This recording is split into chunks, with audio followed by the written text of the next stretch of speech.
तो अगर आपको भी एक डुप्लीकेशन ग्लिच और ओशियन वेव रेडस्टोन मशीन और एलिवेटर बिल्ड देखना चाहते हो तो इस वीडियो को एंड तक देखो। तो अभी हम पहले बनाने जा रहे हैं ओशियन वेव रेडस्टोन मशीन। तो आपको इस मशीन को बनाने के लिए पिस्टन चाहिए होगा, जिसको आपको एक एक ब्लॉक छोड़ के लगाना पड़ेगा, जैसे मैं लगा रहा हूँ। फिर पिस्टन लगाने के बाद आपको उन सब के ऊपर स्लाइम ब्लॉक लगाना पड़ेगा, क्योंकि स्लाइम की वजह से हमारी बोट जंप कर पाएगी और वो ओशियन वेव क्रिएट कर पाएगी। ये हो जाने के बाद आपको रेडस्टोन लगाना पड़ेगा, जिस तरीके से मैं लगा रहा हूँ। इस रेडस्टोन को आपको इसी सीक्वेंस में लगाना पड़ेगा, क्योंकि अभी हमें यहाँ पे रिपीटर भी लगाना है। तो रेडस्टोन जैसे ही लग जाए आपको एक ही लाइन में रेडस्टोन रिपीटर भी लगाना है। फिर ये जैसे ही हो जाए आपको पीछे की तरफ वापस जाना है और कनेक्शन के लिए आपको 2 रेडस्टोन डस्ट भी लगा देना है। फिर हमें स्लाइम ब्लॉक्स के ऊपर बोट भी लगानी पड़ेगी, क्योंकि जब स्लाइम ब्लॉक एक्टिवेट होंगे तब ऊपर जाएगा क्या, वो बोट ही जाएगी। तो हमें बोट भी लगा देना है इस सीक्वेंस में कि बोट ऊपर जाके अच्छी दिखाई दे।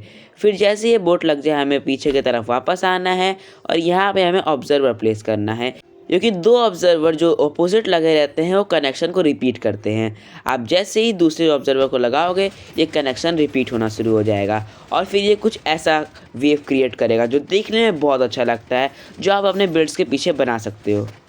तो अब बारी आती है हमारे सेकंड बिल्ड में, जिसमें हम लोग बनाने वाले हैं बग रॉक ग्लिच। इस बग रॉक ग्लिच में आप किसी भी आइटम को डुप्लीकेट कर सकते हो। इसे करने के लिए आपको पहले एक ब्लॉक प्लेस करना है, फिर एक हॉपर उसके अपोजिट प्लेस करना है, फिर दूसरे हॉपर को दूसरे हॉपर के अपोजिट प्लेस करना है, फिर आपको एक पिस्टन प्लेस करना है जो स्टिकी पिस्टन ना हो, एक ब्लॉक छोड़ के। फिर आपको दूसरी साइड पिस्टन प्लेस करना है एकदम हॉपर के बगल में।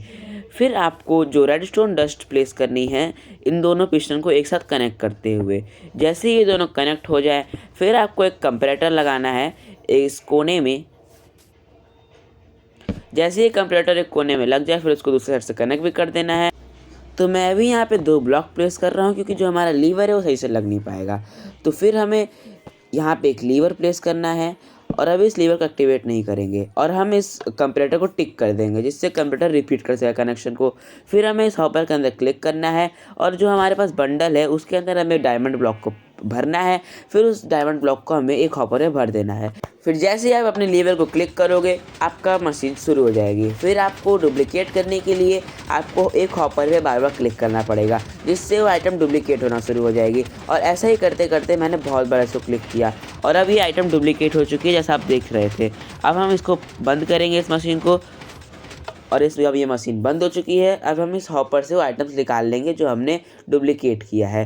तो अभी हमें एक हॉपर से 2 आइटम मिल गया है, और मतलब 2 बंडल मिल गया है, और दूसरे हॉपर से एक और बंडल मिल गया। तो हमने डाला 1 बंडल और मिला हमें 3 बंडल। तो इट्स मीन्स हमने डुप्लीकेट कर दिया आइटम को। तो अब बारी है बिल्ड नंबर 3 की, जिसमें हम बनाएंगे एक एलिवेटर। इस एलिवेटर को बनाने के लिए हमें पहले एक साइड पूरे पॉट्स लगाने पड़ेंगे।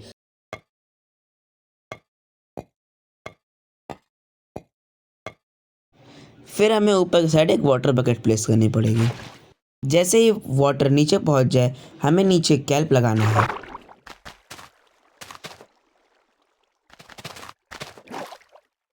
फिर जैसे ही कैल्प लग जाए हमें उस कैल्प को तोड़ना है और नीचे वाले ब्लॉक की जगह हमें सोल सॉइल लगाना है, कि जिससे हम ऊपर जा सकें। फिर हमें दूसरे साइड भी पॉट प्लेस करना है, जैसे हमने दूसरे साइड प्लेस किया।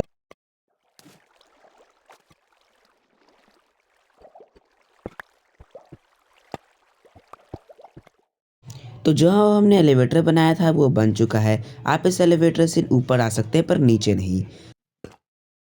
तो गाइस आज की इस वीडियो के लिए बस इतना ही।